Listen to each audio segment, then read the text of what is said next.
நேயர்களுக்கு astro KS ஐயங்காரின் பணிவான வணக்கங்கள். இந்த வாரம் 6/2/2023 முதல் 12/2/2023 வரை உண்டான கோல்சாரத்தை முதல்ல பார்க்கலாம். கோல்சாரம் அப்படின்றது பார்த்தீர்களேனா காலபுருஷ தத்துவத்தின் பிரகாரம் மேஷ ராசியில் ராகு பகவானும் ரிஷப ராசியில் செவ்வாய் பகவானும் இருக்காங்க.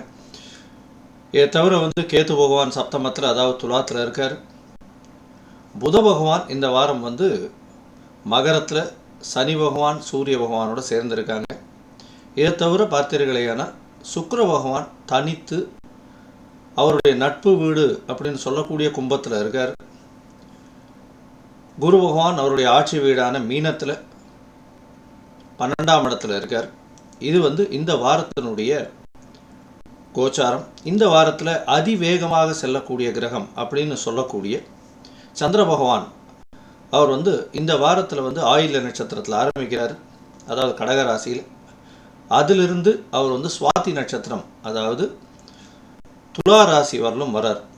அதிவேகமாக செல்லக்கூடிய கிரகம்னு சொல்லக்கூடியவர். சரி, இந்த வாரத்தில் பார்த்தீங்கன்னா சங்கடஹர சதுர்த்தி வருது. அதாவது பௌர்ணமிக்கு பிறகு வரக்கூடிய தேய்பிரை சதுர்த்தி அப்படின்னு சொல்லுவாங்க.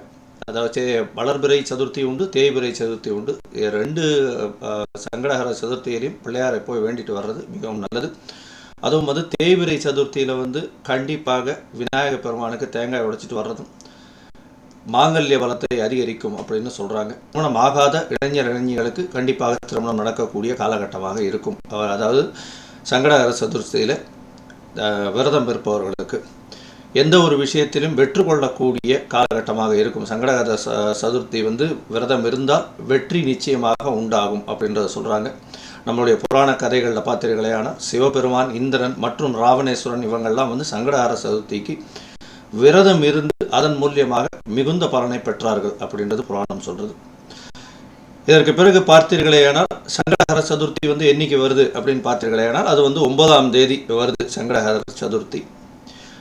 அப்புறம் 11ஆம் தேதி பார்த்தீர்களேனால் அவமாகம்னு போட்டிருக்கும். அதாவது இதில் பஞ்சாங்கத்தில் அவமாகம்னா என்ன அப்படின்னா யோகமோ நட்சத்திரமோ இல்லை திதியோ,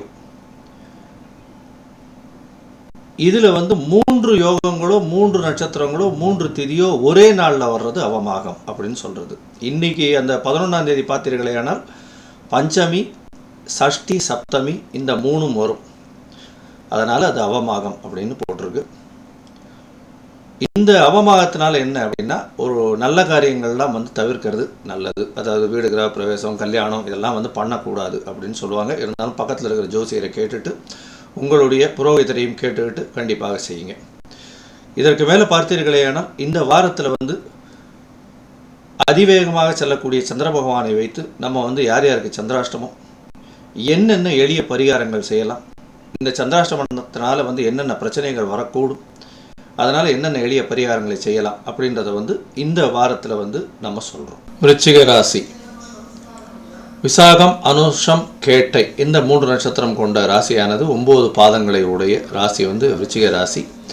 இந்த ராசியின் அதிபதினு சொல்லக்கூடிய செவ்வாய் பகவான் சப்தமத்தில் 180 டிகிரியில் சம சப்தம பார்வையில் தன்னுடைய ராசியான பெண் ராசியான விருச்சிகத்தை பார்க்குறார். இந்த காலகட்டத்தில் உங்களுக்கு நிச்சயமாக நல்ல வாரமாக இந்த வாரம் அமைப்போது 6ஆம் தேதி அதாவது பிப்ரவரி 6, 2023 12/2/2023 வரலும் உண்டான வாரத்தில் பார்த்தீர்களேனால் அதிவேகமாக செல்லக்கூடிய கிரகம் அப்படின்னு சொல்லக்கூடிய சந்திர பகவானை வச்சு பார்க்குறோம். சந்திர பகவான் இந்த காலகட்டத்தில் உங்கள் ராசிக்கு கடகராசியில் இந்த வாரத்தில் கடகராசியில் ஆரம்பித்து துலா ராசி 12ஆம் இடம் வரலும் வரார். இந்த காலகட்டத்தில் பார்த்தீர்களேனால் உங்களுக்கு 9ஆம் இடம் மிகுந்த சுகப்படுறது. அதனால் பார்த்தீர்களே உங்கள் தந்தை மூலியமாக வருமானம் முன்னோர்கள் மூலியமாக வருமானம் அதிகரிக்கக்கூடியதாக இருக்கும். அதாவது என்ன சொல்கிறது, பிறந்த முன்னோர்களின் சொத்துக்கள் வரக்கூடிய காலகட்டமாக இருக்கும். அதை தவிர வெளியூர், வெளிமாநிலம், வெளிநாடு செல்ல வேண்டிய அதாவது எஜுகேஷனுக்குன்னு பார்த்துட்டு இருக்கவங்களுக்கு, ஹையர் எஜுகேஷனுக்கு பார்த்துட்டு இருக்கவங்களுக்கு போகக்கூடிய காலம் நல்லபடியாக இருக்கக்கூடும் அப்படின்றதையும் சொல்கிறோம். இந்த காலகட்டத்தில் பார்த்தீர்களேனால் மருத்துவத்துறையில் இருக்கிறவங்களுக்கும் ரியல் எஸ்டேட்டில் இருக்கிறவங்களுக்கும் ஒரு பெரிய ஏற்றமான காலமாக இருக்கும். இதை தவிர பார்த்தீர்களேனால் இந்த சமையல் பண்ணும் கலைஞர்கள், அவர்களுக்கு நிச்சயமாக மிகப்பெரிய ஏற்றமாக இருக்கும். 12ஆம் அதிபதி 4ஆம் இடத்துல சுக்கிர பகவான் இருக்கிறது ஒரு பெரிய ஏற்றத்தை கொடுக்கும், கவலைப்பட தேவையில்லை. அவரே 7க்கும் அதிபதியாக இருக்கிறதுனால மனைவின் மூலியமாக மிகப்பெரிய சுகம் இருக்கக்கூடிய காலகட்டமாக இருக்கும், கவலைப்பட தேவையில்லை. உங்களுடைய ராசிக்கு 10ஆம் அதிபதி முயற்சி ஸ்தானமான 3ஆம் இடத்துல இருக்கிறதும் சந்திர பகவான் இந்த வாரம் நல்ல இடத்துல இருக்கிறதும் இந்த வாரம் மொத்தமே உங்களுக்கு ஒரு ஏறுமுகமான காலமாக இருக்கும். இதை தவிர பார்த்தீர்களேனால் 6ஆம் தேதி சாயந்தரம் சந்திர பகவான் 9ஆம் இடத்துல இருக்கார். அதுக்கப்புறம் 6ஆம் தேதி சாயந்தரம் 4 மணிக்கு மேலே அவர் 10ஆம் இடத்துக்கு வரார். இந்த காலகட்டத்தில் சுக்கிர பகவான் 12ஆம் அதிபதியோட சம்பந்தம் வர்றதுனால நீங்கள் தொழில் செய்பவர்களாக இருந்தீங்கன்னா சற்று உங்களுக்கு செலவுகள் அதிகமாக இருக்கக்கூடிய காலகட்டமாக இருக்கும். அதுவும் உங்களுடைய கீழே வேலை செய்கிற லேபரர்ஸ் மூலியமாக அதிகமாக செலவுகள் இருக்கும். அதுவும் சுப செலவுகளாக தான் இருக்கும், கவலைப்பட தேவையில்லை. அதனால் இந்த காலகட்டத்தில் உங்களுக்கு தொழில் நிச்சயமாக செலவுகள் வரக்கூடிய காலகட்டமாக இருக்கும். அதிகமாக பணத்தை கடன் வாங்கக்கூடிய காலகட்டமாக இந்த காலகட்டம் அமையும். இதை தவிர பார்த்தீர்களேனால் உங்களுக்கு 9ஆம் தேதியிலிருந்து, அதாவது 9ஆம் தேதி அதிகாலை 2 மணியிலிருந்து 11ஆம் தேதி வரலும் பார்த்தீர்களேனா உங்களுடைய ராசிக்கு 11ஆம் இடத்துல அதாவது லாபஸ்தானத்தில் சுபர் பார்வையில் குரு பகவானுடைய பார்வையில் சந்திர பகவான் இருக்கார். இந்த காலகட்டத்தில் பார்த்தீர்களேனால் உங்களுக்கு மிகப்பெரிய ஏற்றம் வரப்போகுது.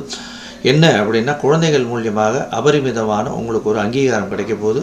அதை தவிர புகழ், செல்வாக்கு, அங்கீகாரம் இதெல்லாம் வரக்கூடிய காலகட்டமாக இந்த காலகட்டம் அமையும். இதற்கு பிறகு 9ஆம் தேதியிலிருந்து கார்த்தால, அதாவது 11ஆம் தேதி கார்த்தால 10 மணியிலிருந்து பார்த்தீர்களேனால் உங்களுடைய 12ஆம் வீட்டுக்கு அதாவது துலாத்தில் சந்திர பகவான் வரார். இந்த காலகட்டம் அப்படின்னு சொல்லக்கூடியது உங்களுடைய ராசிக்கு 12ஆம் இடத்துல 9ஆம் அதிபதி வர்றதுனால உங்களுடைய தந்தைக்கு உடல்நிலையில் சற்று கேடு இருக்கக்கூடிய காலகட்டமாக இருக்கும். உங்களுக்கு செலவுகள் அதிகமாக இருக்கக்கூடிய காலகட்டமாக இருக்கும். தேவையற்ற செலவுகள், வீண் விரயங்கள் ஏற்படக்கூடிய காலகட்டமாக இருக்கும். கொஞ்சம் ஜாகிரதையாக இருக்கிறது மிகவும் நல்லது அப்படின்றத சொல்கிறோம். வெளியூர் வெளிமாநிலம் சம்பந்தமாக உங்களுக்கு நீங்கள் எதிர்பார்த்து கொண்டிருக்கிற நல்ல விஷயங்கள் கொஞ்சம் தள்ளி போகக்கூடிய காலகட்டமாக இருக்கும். உங்களுடைய சொந்த ஊருக்கு சென்று குலதெய்வத்தை வழிபட்டு வரக்கூடிய காலகட்டங்களாக இந்த காலகட்டங்கள் அமையும். இதை தவிர பார்த்தீர்களேனால் நீங்கள் அருகில் இருக்கக்கூடிய அம்மன் கோவிலுக்கு போயிட்டு, அதாவது துர்கை அம்மன் கோவிலுக்கு போயிட்டு வழிபட்டுட்டு வர்றது இந்த வாரத்தில் மிகவும் சால சிறந்ததாக இருக்கும்.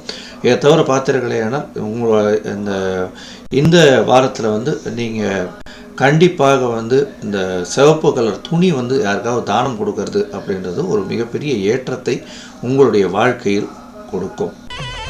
ஸ்ரீ குபேரன் டிவியை பார்த்தமைக்கு நன்றிகள். மேலும் இது போன்ற தகவல்களை தெரிந்து கொள்ள ஸ்ரீ குபேரன் டிவியை சப்ஸ்கிரைப் செய்யுங்கள். மறக்காமல் பெல் ஐக்கானை கிளிக் செய்யுங்கள்.